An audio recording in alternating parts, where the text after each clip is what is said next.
Como que las ganas de jugar continúan a pesar de que el físico no nos da más.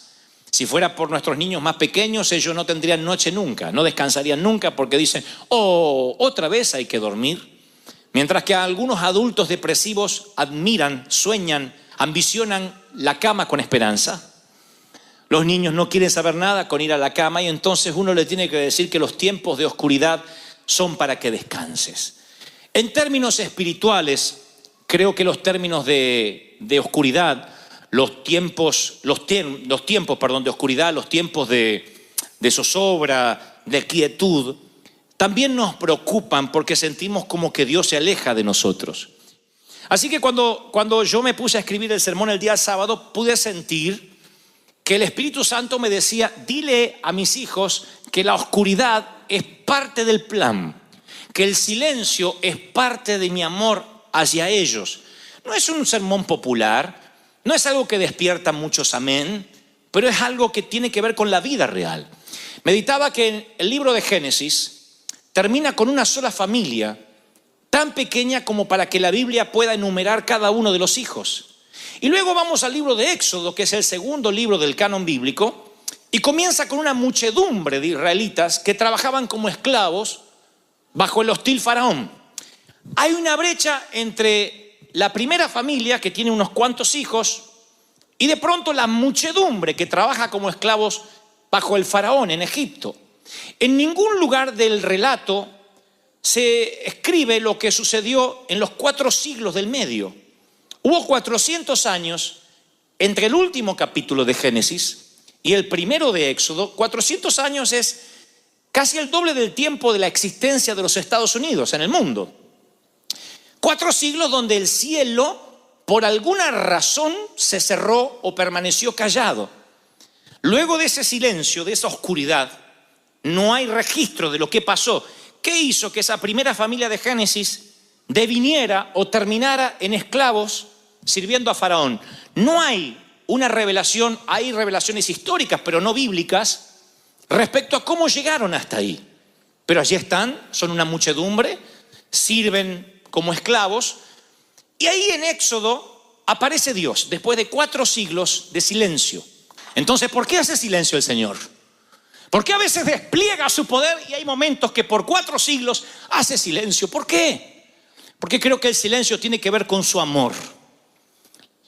Salmo 121:4 dice, he aquí, no se adormecerá ni dormirá el que guarda a Israel. Silencio no significa que Dios esté durmiendo. Silencio no significa que Él te deje de amar. No hay cosa más hermosa cuando alguien te dice, aunque no podamos estar juntos, porque no sé, el amor de tu vida está al otro lado del océano, tú dices, pero igual yo estaré pensando en ti. Miraré la luna a la misma hora. Oh.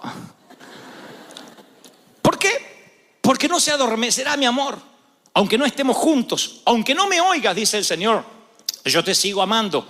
Salmos 3:5 dice, yo me acosté, oigan esto para los chicos y para los grandes, me acosté y dormí. Pueden agregar, y ronqué como un hipopótamo, y desperté, porque Jehová me sustentaba. ¡Aleluya! ¿Saben lo que es que te sustenta? Que duermes y te tiene en la mano. Es maravilloso. Su palabra indica que aunque estés descansando, el plan de Dios para tu vida continúa avanzando. Hay una gran cantidad en la Biblia de sucesos que se dan. La victoria, empieza la victoria en medio de la oscuridad. Porque a veces uno cree que Dios descansa durante la noche. Ay, me acuesto con este problema y hasta mañana no lo retomo. Tu abuela, porque el Señor sigue. No, tu abuela no lo retoma, pero el Señor sí. El Señor dice, para mí no hay noche. Tienes que descansar. Tú descansa. La noche es para que descanses, dice el Señor. Mañana te quiero fresco. Ay, es que ¿por qué no se resolvió el problema? Porque tienes que descansar, sonso. Deja que los cielos sigan trabajando. Sonso dice mi Biblia, Dante habla hoy. La creación de la luz irrumpió en el caos de la oscuridad. Jacob luchó toda la noche, y por la mañana obtuvo una nueva identidad. La liberación de Israel de la Pascua ocurrió por la noche. La batalla de Gedeón, que terminó en victoria, comenzó en la mitad de la noche. La cruz de Jesús, aunque era mediodía, quedó en un cielo negro y oscuro. durante la noche. Tú dices, pero ¿por qué tiene que venir la noche? Yo sé que la oscuridad viene, en términos prácticos, la oscuridad viene y te quita el descanso, cuando debería ser lo contrario. No hay sueño que te repare del dolor, te agotas emocionalmente, te drenas espiritual y físicamente. Y el dolor es tan grande que pareciera que te deja en una noche continua, crónica, que no termina más. Y la oscuridad llega a veces por algún acontecimiento que no esperamos. Tú dices, ¿y qué es la oscuridad? La oscuridad es una relación que se destruye, un hijo que se revela, un desastre financiero, un revés financiero, el sueño que se muere y sientes que tú también te mueres un poco con ese sueño. Y dices, siento que estoy a tientas en la oscuridad, que no veo con claridad. Cuando está el día, es como que hay más esperanzas. Pero llega la noche y el dolor es agudo y aparece sin razón. No hay razones para la oscuridad. Oras y no hay respuesta. No hay sentido de cercanía con Dios. Tu alma se siente árida, estéril. No estás en el desierto está en ti. ¿Has estado en esa estación de la vida? ¡Ja! Yo te puedo dar cátedra. Hablo de esa enfermedad, hablo de ese revés financiero, hablo de aquel problema en los sentimientos, en el corazón. Hay momentos donde nuestra vida se tambalea y creemos necesariamente que es una intervención satánica, diabólica. El diablo se metió a arruinar lo que Dios estaba haciendo. Y no siempre es así. Las plagas de Egipto son permitidas por Dios. Él dice, yo endurecí el corazón del faraón. Les hablé de esto hace unas semanas. No estoy hablando de un Dios castigador, un Dios que te puede meter en crisis hasta quebrarte, porque Él sabe hasta cuánto puedes resistir. Él sabe de qué estás hecho y sabe qué es lo que te va a forjar el carácter, qué es lo que te va a hacer fuerte, qué es lo que te va a hacer invencible ante futuras crisis, ante futuras pruebas. Pero esos valles tienen que estar. Uno de los valles, una de las oscuridades que siempre te recordaré, es la que la Biblia describe como el valle de lágrimas. Literalmente el Salmo 84:5. Este es el valle, la oscuridad, donde vas solo y debes atravesarlo. Tiene que ver con los valles de la vida real. La Biblia dice que la vida va a tener estos valles. Así que hay un valle al que vas solo, hay uno al donde Dios te lleva y otro que ocurre a causa de tu llamado. Pero el primero es uno que vas solo. Es la oscuridad que te lleva ahí porque tiene que anochecer para que también amanezca al día siguiente. ¿Me están siguiendo, sí o no?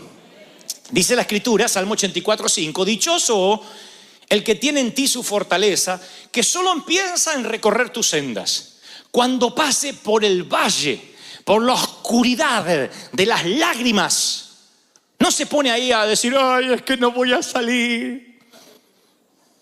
Voy a morir acá porque así soy yo, así era mi cuñada y mi comadre. Dice, no, cuando pase, dice, no cuando se quede a vivir, cuando atraviese, lo convertirá en una región de manantiales. También las lluvias tempranas cubren de bendiciones el valle. Dice una versión, será bienaventurado aquel que pase por el valle de lágrimas y lo cambie en fuente. O sea, momentos de llanto, aprende a contentarse. Dios dice, esto es algo que te va a pasar en la vida. Y tú dices, ¿cómo pretendes que me contente en un funeral? No dice la Biblia que te pongas feliz, a menos que la suegra, no dice, celebra. No, dice contenta. Tienes que contentarte. ¿Qué es contentarte? Saber decir gracias por lo que me permites pasar, porque aunque me duele, aunque lastima los fueros más íntimos de mi alma, sé que esto me va a fortalecer y mañana voy a tener fuerzas para lo que viene. Sé que algo Dios me quiere enseñar con esto. Es mi Patmos, es mi isla de destierro. Pero es aquí donde Dios va a abrir un vórtice y donde el lugar que yo creo que es territorio hostil, lleno de alimañas, Dios lo va a convertir en un sitio de comunicación divina. ¿Están recibiendo esto, sí o no? No estoy subestimando tu dolor. No estoy diciendo, bueno, avanza y ya está, piensa en positivo. No, en la fe, ya lo dijimos, no sirve. Es la fe en Dios la que te levanta, el poder de la resurrección. Y el Señor me dice que te diga, yo sé que estás triste. Es el mismo Señor que lloró ante la noticia de la muerte de su amigo Lázaro. El Señor que lloró en el huerto de Getsemaní. Él sabe lo que son las lágrimas. No es un Dios del Olimpo, mitológico, esos Sansón, Zeus, que parecen ser superhéroes que nunca lloran. Él es alguien que lloró y que entiende las lágrimas, pero te dice, te he dado esperanza y esta oscuridad va a pasar, sea la que sea, la económica, la espiritual, la familiar, va a pasar, porque pensamientos de bienestar tengo para ti y no de mal. Oigan, lo diré otra vez. Me perdí muchas horas, meses y horas de mi infancia y mi adolescencia preocupado por cómo sería mi vida adulta. Me perdí mucho tiempo. Era de esos preocupones pensando, número 1, que nunca me iba a casar. Número 2, que nunca iba a tener hijos. Número 3, que nunca iba a trabajar. Número 4, que nunca iba a tener un auto. Número 5, que nunca iba a poder cambiar los zapatos despegados. Hoy les conté en el primer servicio que yo me recorrí las iglesias de Buenos Aires con un traje azul. No era un traje, era un saco azul, esos cruzados que se usaban antes. No tenía pañuelito de esto. Ahora confieso, era una media, un calcetín. Nunca nadie me dijo que lo sacara, sino hubiese salido así con... Pero era coqueto. Antes muerto que... El tipo andaba con la media. Estaba limpita, no es que... Estaba limpita. Yo pensé muchas veces que nunca iba a tener un traje más. Muchas veces pensé que a lo sumo cambiaría de calcetín.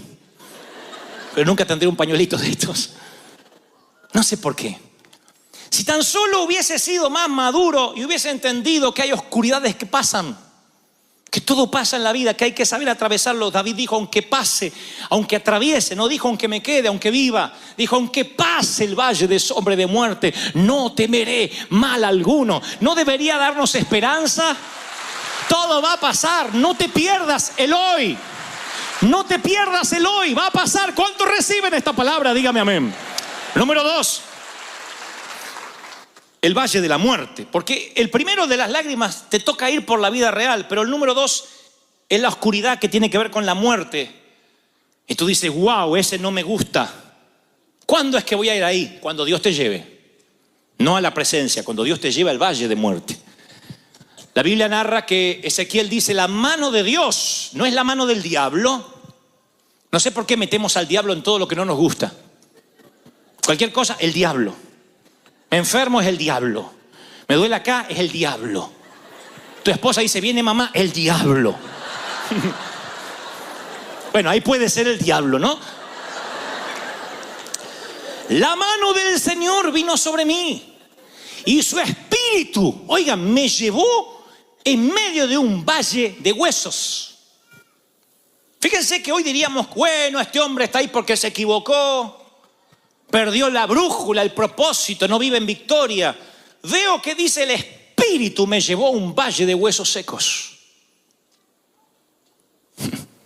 Es el espíritu que lleva a Juan al destierro, a Patmos, a una isla de 6 por 9 millas, una roca en medio del mar Egeo.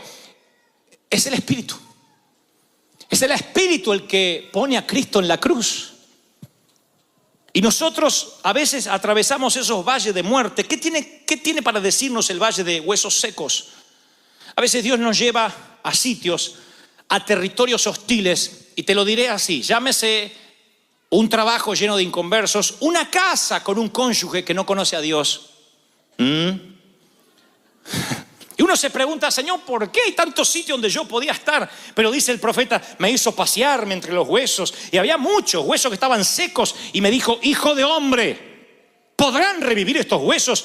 Y yo dije, Señor, tú lo sabes. Cuidado con lo que respondes, porque a veces Dios te dice, ¿tú crees que tu hijo, rebelde, cabezón, que sale al padre y al abuelo, puede ser un siervo mío? Ay, no conoce a mi hija. Bueno, va a seguir un hueso seco. ¿Tú crees que puedo cambiar a tu cónyuge? ¿Tú crees? ¿Que puedo sacar? Bien, dijo la hermana, amén. ¿Que puedo sacarte de las deudas? ¿Tú crees? Hay a veces que Dios nos pregunta. Van a ver que cuando el Señor hace milagros, siempre pregunta. Ve a un ciego y le dice, ¿quieres ser sano? Parece una preguntonta. Es como cuando uno se cae y te mira alguien y dice, ¿te caíste? No, siempre me revuelco hasta ahora en el césped.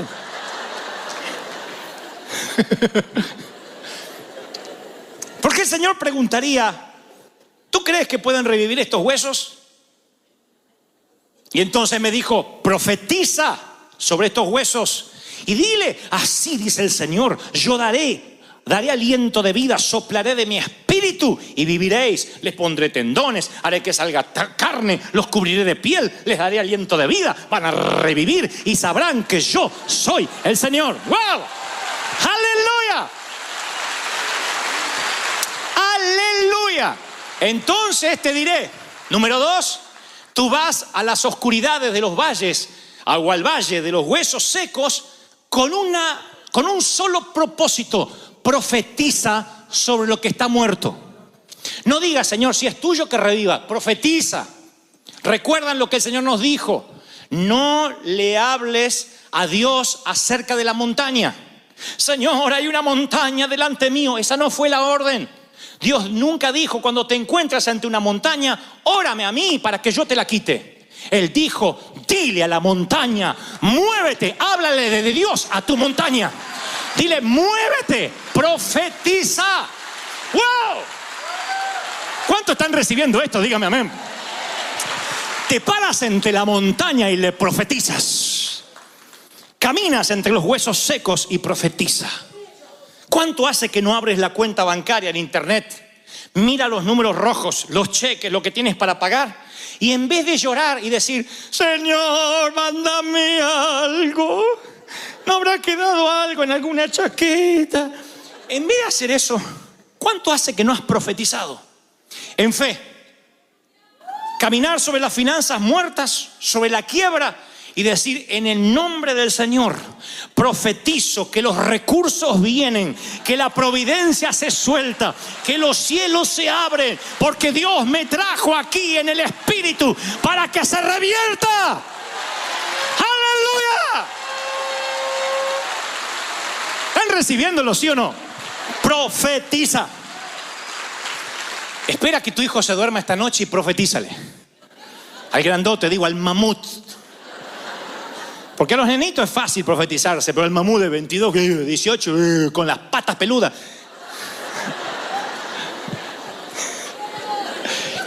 Ponle la mano sobre el mamut. Mientras que duerma, ni se va a dar cuenta, va a ser así. Y tú dile, profetizo. Te levanta Dios como un siervo suyo, lleno de unción, lleno de poder, como madre, como padre. Yo veré la gloria de Dios en tu vida. ¡Wow!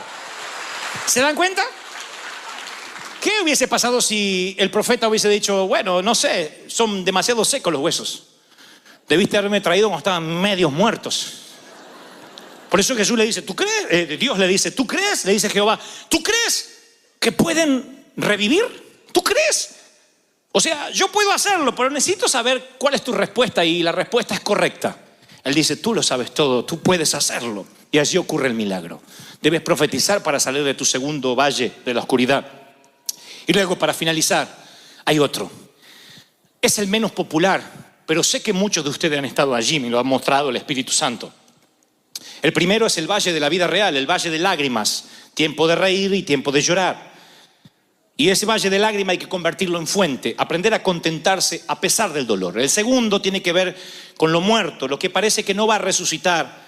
Y allí no opera la fe preventiva, sino la fe de resurrección, la fe que transforma lo que va camino a lo pútrido, lo que va camino a la entropía, a pudrirse, a transformarse en algo que está vivo. Y lo tercero es el valle que viene a causa de la unción.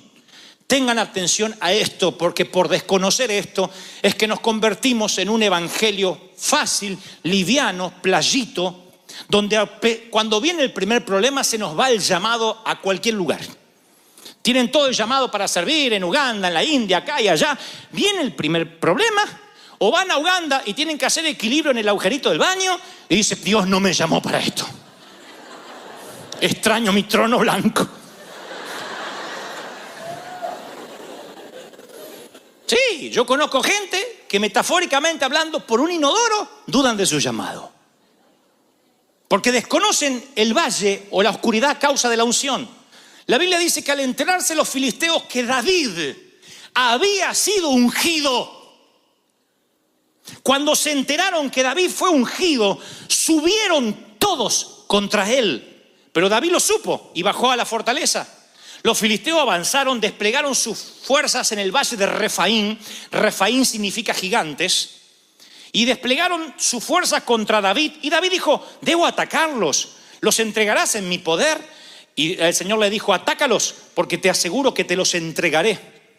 Muéstrame a alguien que esté ungido, que ore por los enfermos, que quiera servir al Señor, que libere a los endemoniados, y te mostraré a alguien que muchas veces ha llorado preguntándole a Dios dónde está Él en sus momentos personales.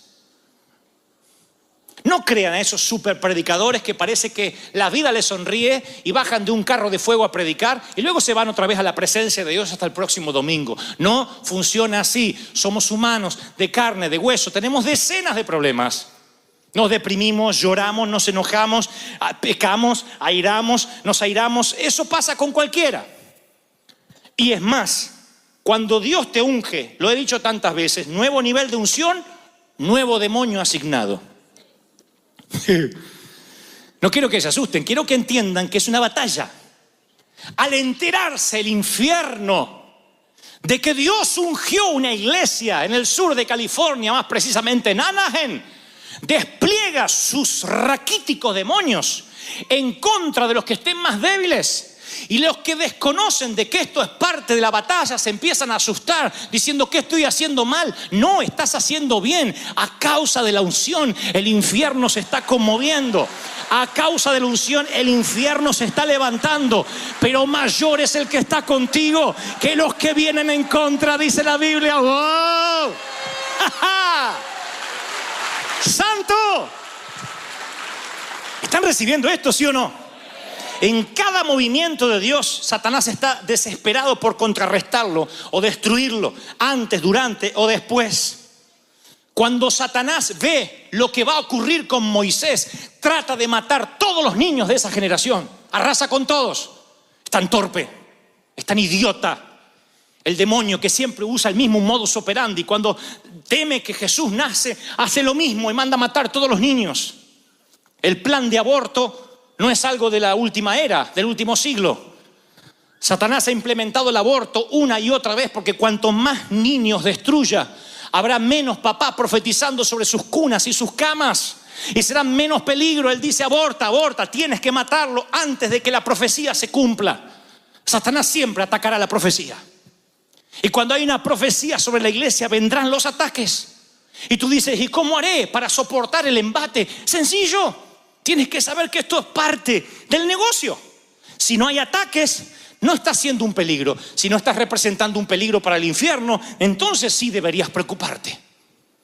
Pero si tienes ataques, si Satanás se quiere levantar una y otra vez, tienes que saber que cuando él huele la profecía es porque lo que Dios determinó se va a cumplir, se va a hacer. No hay posibilidad que el plan aborte.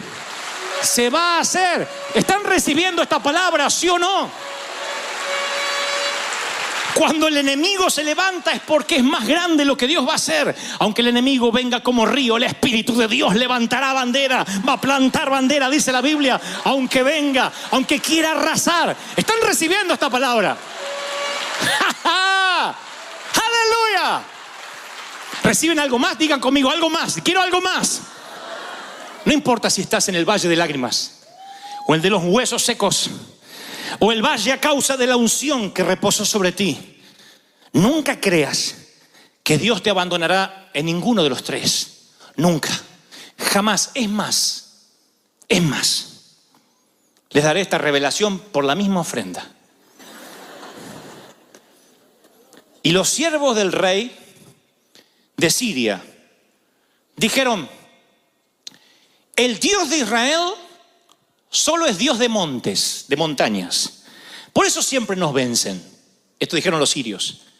Si hacemos que ellos bajen a la llanura, al valle, ahí los vamos a vencer.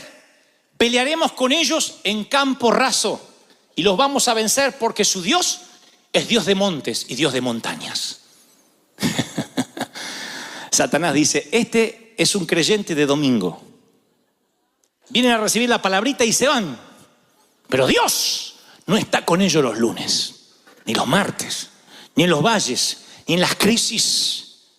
Y cuando el enemigo se atreve a, conforme relatan sus 4 biografías, era la persona más accesible, siendo quien era, siendo que era el Hijo de Dios hecho hombre, la persona más accesible que jamás existió. Él dejaba que todo el mundo se acercara a él. ¿Recuerdan ustedes cuando de niños tienen que haber tenido algún recuerdo o tienen que tener uno, que alguna vez no te invitaron a una fiesta, por ejemplo, a una boda, a una fiesta de 15, a un cumpleaños, y te enfadaste? O te habrá pasado a tu hijo. A mí me pasó de que quien yo creía que era mi mejor amigo, un día cumplió años el condenado y no me invitó. Hoy llegué a la conclusión, hablando de esto en el primer servicio, que a lo mejor coincidía con que yo tenía piojos en esa época. Y nadie invita a un piojoso al cumpleaños. Era el problema que teníamos cuando chicos. No había otra enfermedad. Con gripa te mandaban al colegio. Tenías tos, al colegio. Tenías fiebre, aguante, al colegio. Los piojos no, porque te echaban las maestras. Y las nenas tenían que peinarse con un peine fino para que salieran los extraños habitantes. Y sí, y coincidentemente acá a lo mejor yo tenía piojo, por eso no me invitaron. Sea lo que sea que te sientas un piojoso o no, yo recuerdo la sensación de la exclusión. Yo recuerdo sentirme rechazado. Y es algo horrible que te sucede de adulto, te sucede de pequeño.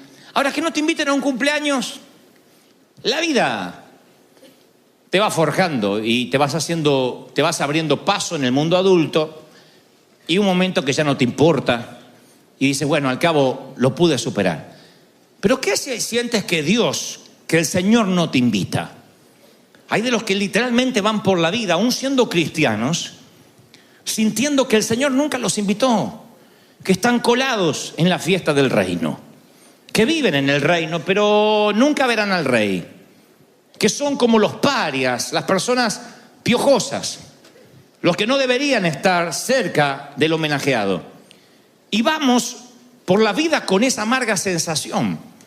Cuando yo leo detenidamente las páginas de las Escrituras hebreas, lo primero que noto es que Dios llama a su pueblo, mi pueblo. Le dice a Israel, ustedes son mi pueblo, linaje escogido, real sacerdocio, pueblo adquirido por Dios. Pero luego agrega, y seréis luz para las naciones. O sea, el Señor está diciendo, te estoy iluminando para que también ilumines. Como una luna tienes nada más que un resplandor prestado, para que también puedas iluminar. Pero los hebreos se sintieron una élite. En algún momento se sintieron una casta especial y tomaron las Escrituras, y para no dejar influirse negativamente por la cultura, utilizaron la Escritura para permanecer santos y separados del resto. Dijeron, ok, somos un pueblo linaje escogido, entonces veremos cuáles son las leyes que hace que nos merezcamos semejante adjetivo. Y empezaron a cumplir ley por ley, y el que no cumplía una de esas leyes, lo segregaban, lo discriminaban, justificaban la segregación. Y esta palabra, estas Escrituras, que debió haber sido el puente para que todo el mundo se acercara a Dios, se transformó en un arma para justificar la polarización, la segregación, la división. Y el que no cumplía las leyes entonces no era santo, no podía acercarse a Dios de ningún modo, no podía cualquiera entrar al templo. Han descubierto a la fecha letreros que todavía están allí escritos en su idioma original, que le decían a la gente, no pase de esta baranda, no atraviese más de esta barda si usted es gentil. Si usted no tiene la genealogía correcta, no entrará al corazón del templo. O sea, en otras palabras, no importa de qué tan lejos tú vinieras, tú no podrías entrar al templo si no tenías la genealogía correcta. había una élite, un pueblo que decía somos el pueblo escogido, no para iluminar, sino para segregar, para excluir, para dejar fuera. En cierta ocasión el apóstol Pablo, la Biblia narra que él llega al templo porque tiene que terminar un proceso de purificación, e iba a dar una ofrenda, y va acompañado con un gentil, con un mundano sería hoy. Pablo le dice al gentil, quédate fuera, yo voy a entrar al templo, y la palabra dice que los amigos gentiles que estaban afuera se quedaron para que Pablo a la salida les contara la experiencia. Quedaron fuera para que Pablo después volviera y les contara. El episodio aparece narrado en el libro de los Hechos. Y algunos santos que estaban dentro vieron al piojoso que acompañaba a Pablo. Y entonces dice que algunos hebreos de Éfeso y de Asia, judíos, lo vieron y comenzaron a amotinarse contra Pablo. Convengamos de vuelta la historia. Pablo no hizo entrar a los gentiles dentro del templo. Bien pudo haberlo hecho, invitarlos, pero él no quería herir ninguna susceptibilidad. Así que los dejó fuera. Pero los que estaban dentro inventaron una mentira diciendo, Pablo sí hizo entrar al gentil. Y dice las Escrituras en Hechos 21-28. Por Pablo, es el tipo o el individuo que anda por todas partes enseñando a la gente contra nuestro santo pueblo, contra nuestra ley, contra nuestro templo. Y además, el muy fresco trajo griegos al templo, profanando el lugar santo, llenándolo de piojos. Bueno, no dice eso la Biblia, pero es lo que quiso decir. Como resultado, toda la ciudad se alborotó, la gente se precipitó en masa, lo agarró a Pablo y lo sacó del templo a las rastras, e inmediatamente cerraron las puertas. El colmo. Inventaron una mentira, que Pablo había metido un gentil dentro del templo, que todos se habían contaminado y ahora estaban impuros. Y la palabra sigue contando que ahí se genera un alboroto, una escaramuza, y llega la infantería de Roma y arresta a Pablo. Más tarde Pablo tendrá que sacar su ID de ciudadano romano para conseguir su libertad. Pero el mal rato no se lo saca nadie, por gente que dice, estos tipos nos van a contaminar. Y este no es un tema antiguo que prescribió. Es algo que sucedió y sigue sucediendo hoy mismo.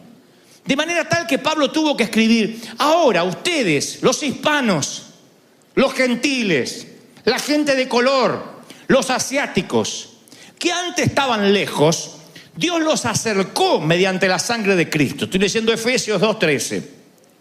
Porque Cristo es nuestra paz. De todos los pueblos ha hecho uno solo, derribando mediante la cruz el muro de enemistad, hablando de muros, Don Trump, que nos separaba. La cruz anuló los mandamientos, los requisitos, y lo hizo para crear de todos los pueblos una nueva humanidad, una nueva raza, al hacer la paz, para reconciliar con Dios a todos los pueblos en uno solo, mediante la cruz. Y en la cruz se murió la enemistad. Él vino y proclamó paz a los que estaban lejos y a los que estaban cerca. Por eso todos tenemos acceso por el mismo Espíritu. Pablo lo deja claro en Efesios y dice, a ver, todo el mundo tiene el mismo acceso gracias a la cruz. Todo el mundo debería poder entrar al templo, entre otras cosas. El mismo acceso. Haga memoria o haz memoria la primera vez que te paraste fuera de una iglesia, esta o cualquier otra. La primera vez que realmente alguien te invitó, y estoy seguro que la primera vez te sentiste indigno y dijiste, yo no puedo entrar. Pero alguien te invitó porque la cruz es un puente, es una asesina de barreras. Eso es lo que es la cruz. Cuando yo pensaba en el domingo de resurrección, pensaba en inclusión. Nos incluyó a nosotros, a gente que no nos merecíamos. Uno dice, si alguien te lastimó, ve a la cruz. Y tú vas a la cruz, sí, alguien me lastimó, mi marido me fue infiel. Pero también el marido infiel tiene la misma invitación. Así que tú estás en la cruz, me metió los cuernos, y el que te metió los cuernos está al lado, sí, le metí los cuernos en la misma cruz. Tú dices, me dices que los dos tenemos la misma posibilidad. Exacto, todos los pueblos. La cruz siempre une. La cruz hace que el traidor y el traicionado estén a los pies de la misma cruz. Tú dices, me estafó, un condenado me estafó, así que corre a la cruz y llora con él. Pero quiero que abran los ojos, porque es muy probable que si todo salió bien y si seguimos predicando como se debe predicar, quien te robó estará también a los pies de la cruz. La cruz nos une a gente tan disímil y diferente y diametralmente opuesta como somos los que estamos aquí. La cruz es acceso. Yo buscaba ayer la palabra acceso en el original griego. Pensé que iba a simbolizar puerta de entrada, rampa, lo que sea. Pero acceso significa audiencia con el rey. Audiencia con el rey. Todos pueden tener acceso con el rey. Piensa en el peor alcohólico que has conocido o que conoces. Ese alcohólico está a una oración de distancia de acercarse al Señor. Piensa en la persona más airada que conozca, esa persona que nació cruzada. En esa persona que tú dices, no, ¿de verdad, Señor? ¿Desperdiciaste sangre en este? Bueno, tengo una noticia. Esa persona está a un paso de la cruz, a solo una oración de distancia de la misma cruz. El criminal más peligroso, el peor terrorista del mundo, Osama Bin Laden, antes de morir, pudo haber recibido a Cristo. Tú dices, no, después de lo que hizo, sí, después de lo que hizo. Y se pondrá peor, el peor jefe que conozcas o que actualmente tienes. Que tú dices, condenado, ya se va a morir, porque todo se paga, ya se va a morir, miserable. Yo te di ese jefe tuyo para que tú lo ilumines, para que tú seas templo, para que él se pueda congregar sin tener que venir a la iglesia.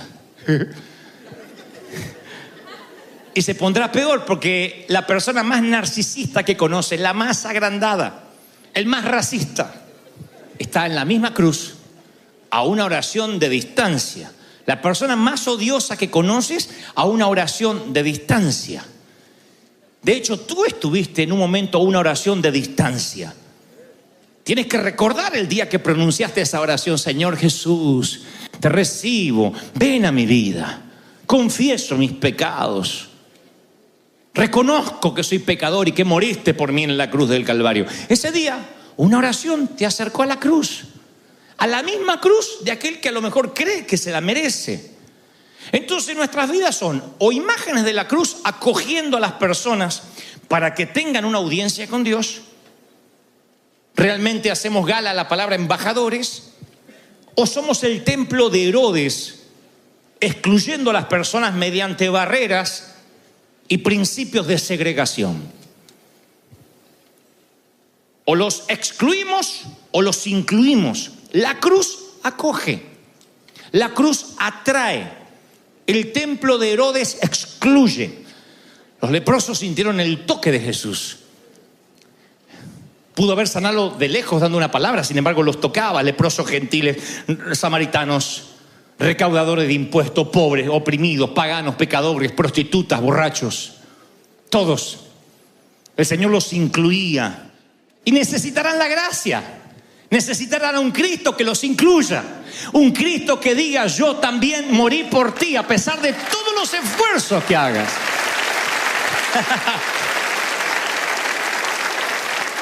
Uno de los ejemplos más llamativos de la inclusión de Jesús, de esta antisegregación que tenía él, fue cuando Simón invita a Jesús a su casa. Simón era un fariseo, un rabino, que invita a Jesús a su casa. Y todos pensamos, bueno, fue una cena entre colegas. No lo ungió con aceite de oliva al llegar, no le dio para lavarse sus manos, no lavó sus pies, no le dio algo para tomar fresco. Simplemente esto se parece más a un interrogatorio que a una cena. Pero hay un plan más taimado de Simón. Dejará entrar a una prostituta, una ramera, una mujer que cobra por los favores sexuales que le dispensa a los caballeros. No era una invitada de honor, por cierto. Creo que Simón tiene un plan: hacer caer al maestro de alguna manera. ¿Te gusta incluir a la gente? ¿Eres famoso por sentarte con prostitutas, con borrachos? Yo te traeré una prostituta a tu mesa y veré cómo te comportas. Pero el maestro no hace nada.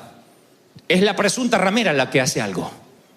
Se percata de que Jesús está sentado, han traído el pan, la comida, y tiene los pies sucios. Así que se las ingeniera. Ella trae un perfume, un alabastro de perfume. Nadie se pregunta cómo esta mujer puede darse esos lujos. Por lo bajo murmuran de que con lo que ella hace seguramente puede darse esos lujos y otros más. Pero esa mujer no trae el perfume para oler bien ella, sino que ella empezará a limpiar, a enjuagar los pies de Jesús con ese perfume. Y tampoco es quien ella para pedir una toalla. Entonces tiene una idea inmejorable. Se quita el tul, el manto, se desata el cabello y empieza a secar los pies de Jesús, que acaba de mojar con sus lágrimas y con el perfume. ¿Cómo una mujer como esa puede permitirse semejante escena? Y Simón observa. El maestro, el Mesías, el que se dice hijo de Dios, dejándose toquetear por una mujerzuela. Jesús sabe lo que está pensando su pésimo anfitrión. Y esto es lo que le dice: Simón, deja que te cuente algo. Simón dice: ok, nada me gustaría más. 2 hombres estaban endeudados con un banquero. Uno debía 500 monedas de plata y el otro debía 50. Como ninguno de los dos podía pagar, el banquero le canceló la deuda a ambos. Al que debía 500 monedas de plata y al que debía 50. Simón, tú eres un hombre inteligente, letrado por lo que veo. Resuélveme el enigma. ¿Quién de los dos crees que estará más agradecido con el banquero? Simón dice: supongo que el que debía más dinero. Así es, dijo Jesús. Y volviéndose a la mujer, pero sin dejar de hablarle a Simón, le dijo: ¿ves esta mujer? Ella vino hasta tu casa y tú no me has dado nada para lavarme los pies. Sin embargo, esta mujer me ha lavado los pies con sus lágrimas, con su perfume, y los ha secado con su cabello. Tú no me has saludado. Ni siquiera me diste un beso cuando llegué. Ella no ha dejado de besarme los pies desde que llegué, y los ha besado aún antes de lavarlos. Tú no me has dado nada para refrescarme. Ella me ha calmado los pies cansados con perfume. Impresionante, ¿no crees? Es que a ella se le perdonó numerosos pecados y está muy agradecida. Si el perdón es mínimo, la gratitud es mínima. Simón, como la tuya.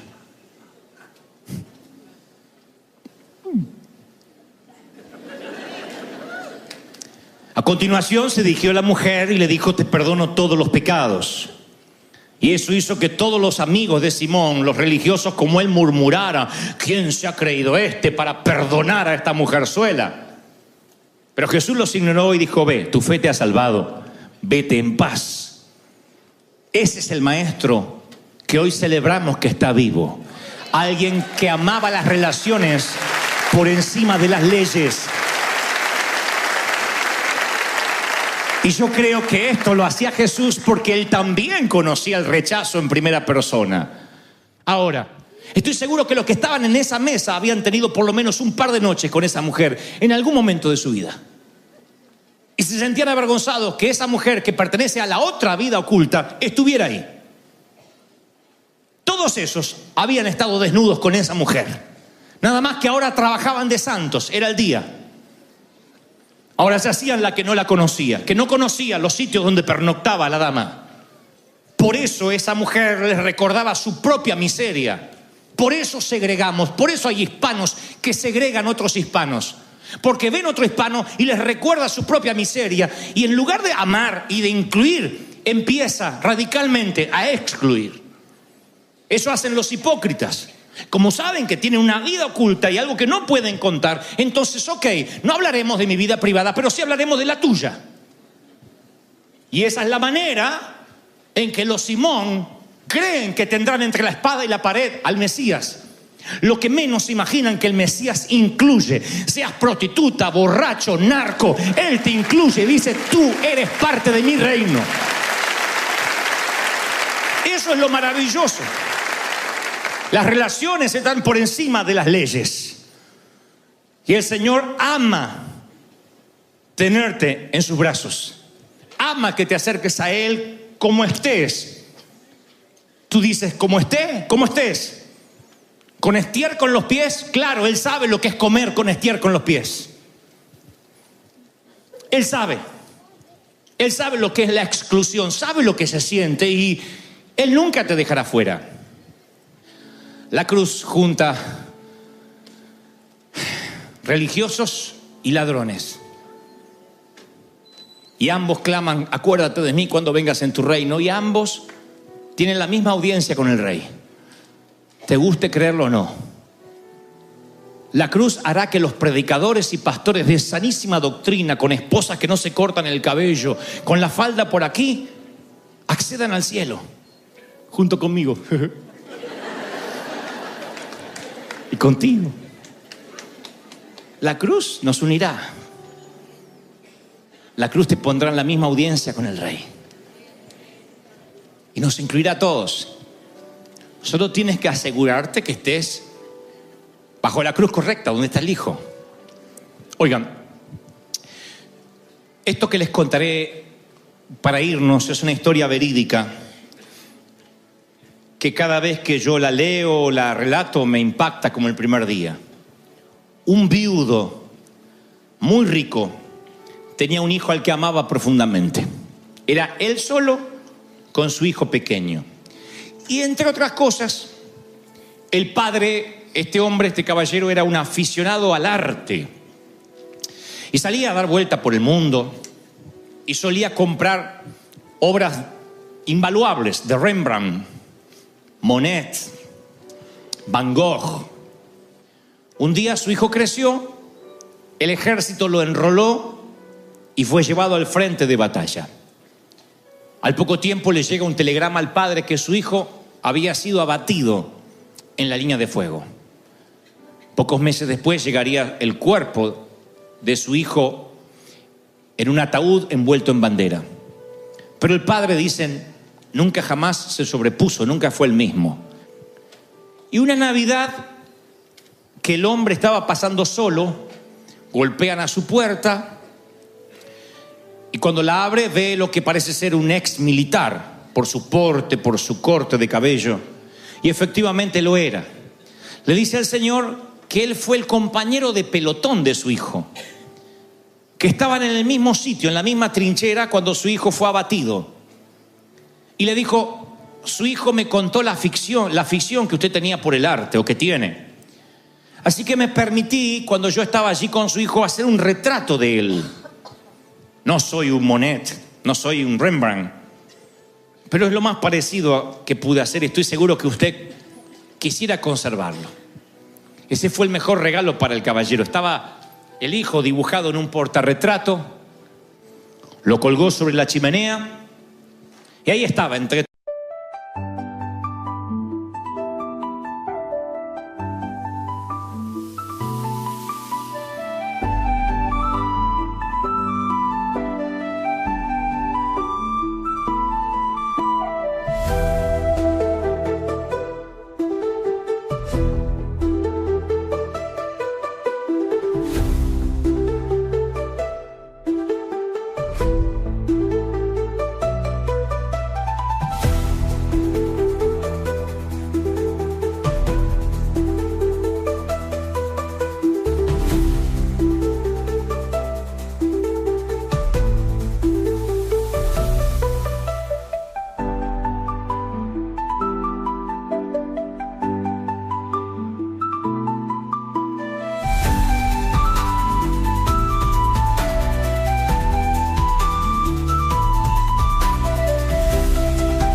the city lights flicker out. Silence screams from broken souls, no doubt. Concrete jungle traps us grinding down. Lost in the echo, shadows pull me drown.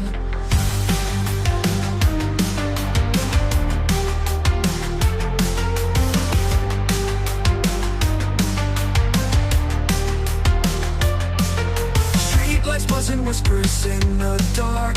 Neon shadows glowing, leaving marks. Pavement breathes out stories old and cold. Past and future twisting, all unfold. We are lost in neon nightmares. Ghosts of dreams, electric flares. Running fast but going nowhere. In the maze we live in despair.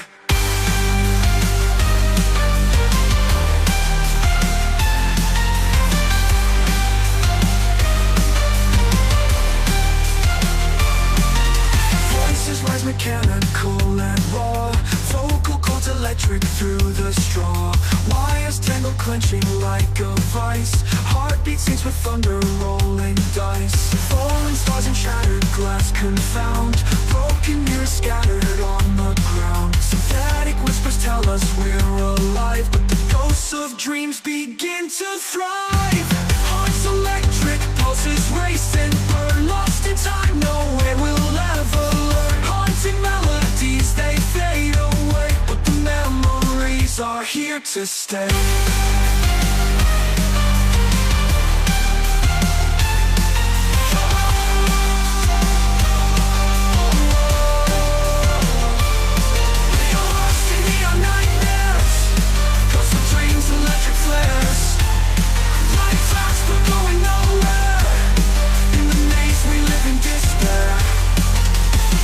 In the distance, a flicker of light.